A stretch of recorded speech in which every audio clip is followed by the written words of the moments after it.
How long do you think the bond bull market can go on? What's going to burst it? Well, it may very well be the fact that we're moving into the very early stages of inflation acceleration. And that could be the trigger. But it's always been a very unusual bond market. We've never seen anything else like this at these low rates I was going to say for a protracted period. We've never seen them, period. And the result of this is that we have no way of getting a historical handle on how to handle this, except to say that there's only one long-term direction in long-term interest rates, and that is up. Alan, I want to turn back to the presidential election. As I say, there's going to be a new president one way or the other come January. What are the options open to that president in dealing with the economy? Put aside what they should do. What can they do given the state of the economy and the balance sheet of the United States government?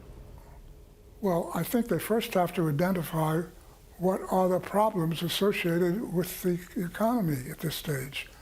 And if you just listen to the debates, both in the primaries and post-primaries, nobody is addressing the fundamental issues that need to be addressed, which, as I've said before on this program many times, entitlements are rising and choking off gross domestic savings and ultimately gross domestic investment, and it's the major cause of the reason why output per hour, productivity, was so flat, not only in the United States, but throughout the developed world.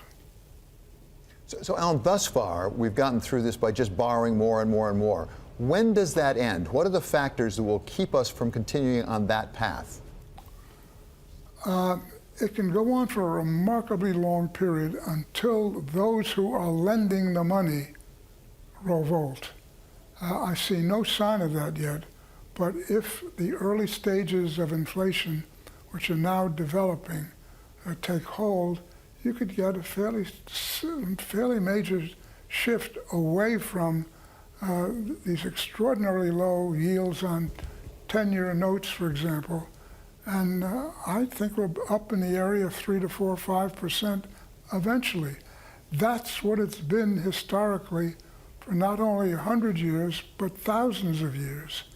And this is an extraordinary period in which rates have been held down merely by the fact that the government has set in motion a set of circumstances which enforce that. This cannot go on indefinitely.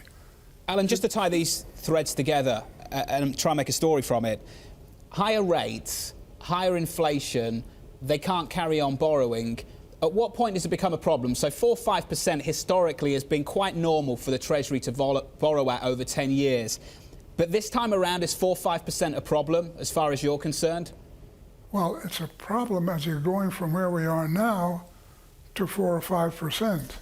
If we could wave a wand and just immediately reproduce 4 or 5% and wipe out all the history of the last 5 to 10 years, we'd be fine. But there's a whole structure of adjustments which have taken place basically since 2008, which have to be unwound. And that's not going to be done without a problem.